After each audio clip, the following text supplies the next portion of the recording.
Deccan today کے اردو خبر نامے میں ناظرین حمید الدین محمود کا سلام عرض ہے۔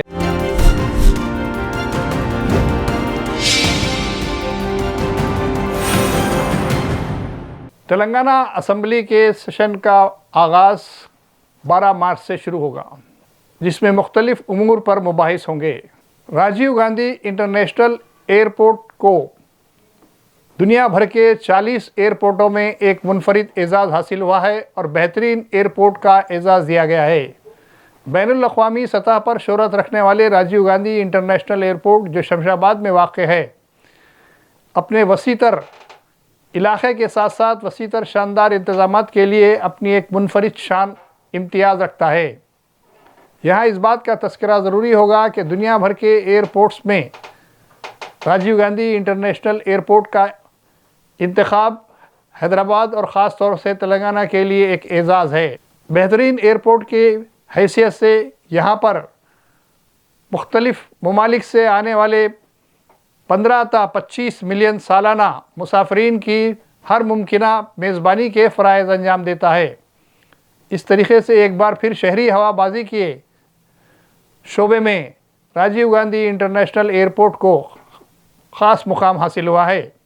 حیدرآباد، سکندرآباد کے ساتھ ساتھ تلنگانہ کے مختلف اضلاع میں افطار پارٹیوں کا اہتمام جاری ہے، لیکن اس سال سے ایک نئی تحریک کا آغاز ہوا ہے، جس میں سود خوروں اور منشیات کے کاروبار کرنے والوں کو اس میں ملوث نہ ہونے کے لیے انتباہ دیا گیا ہے۔ ساتھ ہی جو سیاستدانوں کے ساتھ منشیات کے کاروبار کرنے والے وقف مافیا لوگ ایسی پارٹیوں کا اہتمام کرتے ہیں، ان کا بائیکاٹ کرنے کی اپیل بھی کی گئی ہے، تاکہ کسی بھی طریقے سے حرام لقمہ روزے داروں کے پیٹ میں نہ جائے۔ اب دیکھنا یہ ہے کہ اس کے اثرات کہاں تک مرتب ہوتے ہیں۔ تلنگانہ کی ترقی میں بی جے پی اور بی آر ایس کا منفی رول ہے۔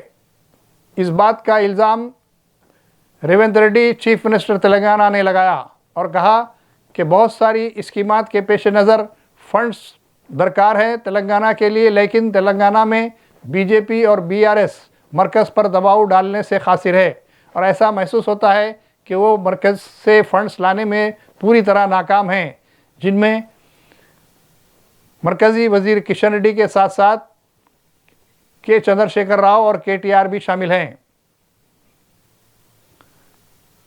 لفظی جنگ کے ساتھ ساتھ اب ایک اس طریقے کا سلسلہ چل پڑا ہے کہ یہاں اس بات کو پیش کیا جا رہا ہے کہ تلنگانہ کی ترقی میں بی آر ایس اور بی جے پی اہم رکاوٹ بنے ہوئے ہیں، کیونکہ درکار فنڈز کے حصول میں وہ پوری طرح سے نمائندگی کرنے سے قاصر ہیں۔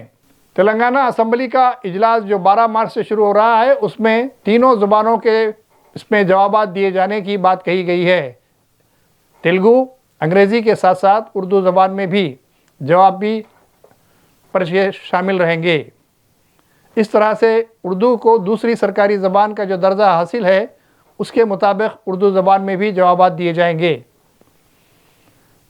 اگرچہ کہ یہ خوش آئند پہلو ہے اور کانگریس گورنمنٹ کی جانب سے اس سلسلے میں مناسب اقدامات کیے گئے ہیں۔ محکمہ موسمیات کی اطلاعات کے مطابق اگلے 3 دن میں پھر ایک بار تلنگانہ میں گرمی زور پکڑ سکتی ہے، اور اس کے لیے پہلے ہی سے عوام کو چوکنا رہنے کی اپیل کی گئی ہے۔ اگرچہ کہ اس درمیان میں موسم ٹھنڈا خوشگوار رہا، لیکن اب ایک بار پھر گرمی میں اضافہ اور اس کی شدت سے عوام کو احتیاطی اقدامات کرنے کی طرف راغب کیا جا رہا ہے۔ کرناٹک کے چیف منسٹر سدھارمیہ کی جانب سے کرناٹک کے اردو اسکولوں میں رمضان کی پیش نظر اوقات میں نظر ثانی کی گئی ہے، اور انہیں اس کی رمضان کے مہینے تک چھوٹ دی گئی ہے، جس سے خاص طور پر اقلیتوں میں خوشی کی لہر دوڑ گئی ہے۔ اس سے قبل بھی کانگریس حکومت میں سدھارمیہ نے اسی طرح کے اقدامات کے ذریعے کانگریس کی جانب سے یہ اقدامات سے اقلیتوں کا دل جیت لیا تھا۔ باوجود کہ اس پر بی جے پی اور دوسری جماعتیں اعتراض کر رہی ہیں، لیکن چونکہ کرناٹک میں اقلیتوں کی خاطر خواہ تعداد موجود ہے، اس کے پیش نظر یہ فیصلہ لیا گیا۔